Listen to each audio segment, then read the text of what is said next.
Yeah, that's right. The opposition leader wouldn't go into detail this morning. He said he'll have another press conference this afternoon to unveil his new look frontbench after most changes were reported in the media. So we know that Mark Butler will be moved from shadow climate and energy into health and aged care, swapping portfolios with Chris Bowen. And Butler does have experience in this space. He served as Mental Health and Ageing Minister under the Gillard government back when that was a cabinet responsibility. The reason for this change, the opposition leader is trying to stem party infighting over emissions reduction.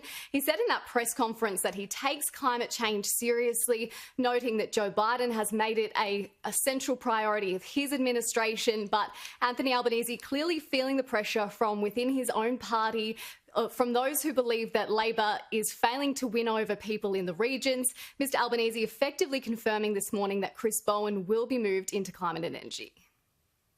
I've been the climate change spokesperson. Can I say this?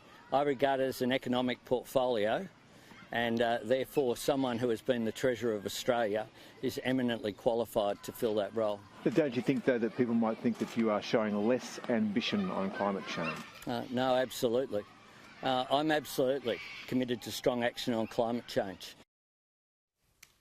Former frontbencher Joel Fitzgibbon has been one of those agitating for a change to the climate portfolio, so he has welcomed the move today. He's been arguing that Mark Butler was too ambitious on climate change at the expense of blue-collar workers. Yes, I believe this to be a good thing. I believe it's a good start. It will send it will send the right message to our traditional base, but it won't be enough alone. We also need to both recalibrate our policy and our messaging if we are to reassure our traditional base that while we are serious about taking action on climate change, meaningful action, we'll do so without risk and threat to their livelihoods.